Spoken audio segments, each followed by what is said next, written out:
పావు గంట లేటుగా వచ్చారని అగ్గి మీద గుగ్గిలమై అడిగినా ఆయన ముందు నుంచి ఉన్న అసలు పావు గంట లేటుకే తట్టుకోలేకపోయాడు. ఈయన సమాధానాలు చెప్పలేకపోయాడు అడిగినవి.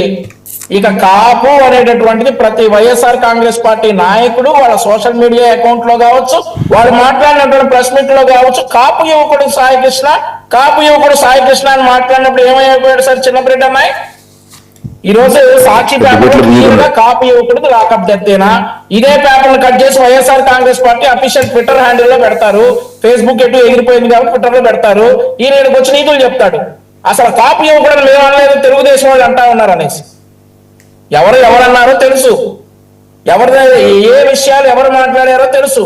చిన్నపరెడ్డి గారు ఇక్కడికి వచ్చేసి ఏదో బ్లఫ్ చేయడానికి ట్రై చేస్తాడు.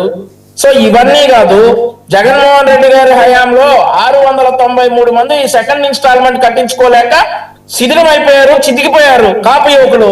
వారికి ఎప్పుడు న్యాయం చేస్తారు? ఫిబ్రవరి 2020 ఆ మాట రాకుండా విషయంలో కాపు యువకులకు అన్యాయం చేశాడు జగన్మోహన్ రెడ్డి. వాళ్ళందరికీ న్యాయం చేయడానికి ఎప్పుడు బయలుదేరతారు? మరి వాళ్ళందరి కుటుంబాలను ఎప్పుడు పరామర్శిస్తారు? ఈ రోజు ఈ వెరిఫికేషన్ జరుగుతా ఉంది, సాక్షాత్ సేకరిస్తా ఉన్నారు.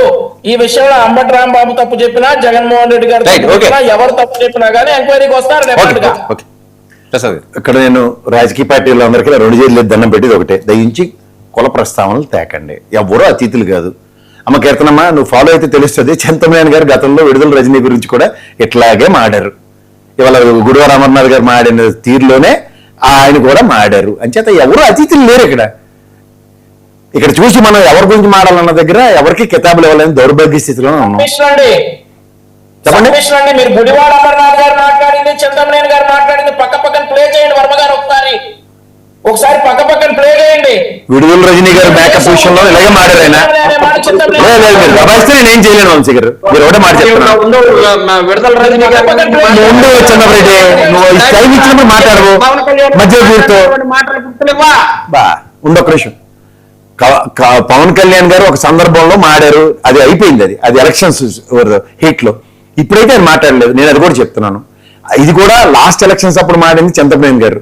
సో ఇక్కడ ఏమవుతుందంటే ఈ ఎలక్షన్ లో మాజీ మంత్రి, ఇప్పుడు ఓడిపోయిన ఎమ్మెల్యే స్థాయిలో గుడివార అమర్నాథ్ గారు మాడింది అప్రాన్షన్ అయితే, అలా చంద్రబాబు గారు మాడింది కూడా అప్రాన్షనే. ఇది కాదు ఇక్కడ మనకు కావాల్సింది. ఎవరో అతిథులు కాదు, అందరూ అదే. ఇప్పుడు దాన్ని ఏదో అంటారు చూడండి, దేంట్లోనో తింటూ దాంట్లో పురుగులు ఉన్నాయి అనుకున్న మాట్లాడినట్టు ఉంటది. సో ఇక్కడ వాస్తవానికి కుల ప్రస్తావన లేకుండా నేను అభ్యర్థిస్తున్న పార్టీలకి ఏంటంటే, దయించి ఎలక్షన్స్ అయిపోయి ఇంకా 3 ఏళ్ళు ఉంది ప్రభుత్వానికి. వాళ్ళు మళ్ళీ వచ్చి ఉద్ధరించాలన్నా 3 ఏళ్ళు టైం పడుతుంది. వార్ జోన్ లో ఉన్నప్పుడు వాళ్ళు ఎలక్షన్స్ హీట్ లో మాట్లాడుతున్న మాటలకి ఇప్పుడు వాస్తవ ప్రభుత్వంలో ఉన్నప్పుడు మాట్లాడిన దానికి చాలా తేడా ఉంటుంది. సో ఇట్లా ఇది ఇంకా ఎలక్షన్ హీటే కంటిన్యూ చేసుకుంటూ ఉంటే ఎవరో ఏం చేయలేకపోతున్నాం. భాష మీద పట్టు కావాలి, భాష మీద నియంత్రణ కావాలి, ఒళ్ళు దగ్గర పెట్టి మాడాలి, వాస్తవాలకు దగ్గరగా ఉండాలి. జరుగుతున్న పరిణామాలను ఏది పట్టించుకోకుండా ఇవాళకి వాళ్ళ ఇష్యూస్ మీద మాడుకుని దాన్ని ఇంకో దాంతో ముడిపెట్టి పాతవి కొత్తవి సంపాదించుకుంటే కాదు. ఓ series of actions, law and order సంబంధించిన విషయంలో సిరీస్ ఆఫ్ యాక్షన్స్ జరుగుతున్నాయి పిల్లల పట్ల, ఆడపిల్లల పట్ల, ఇట్లాంటివన్నీ. సో వీటి మీద ఈ దురాఘాతాలకి నియంత్రణ ఖచ్చితంగా ప్రభుత్వ పరంగా ఉక్కుపాదం మోపవలసిందే.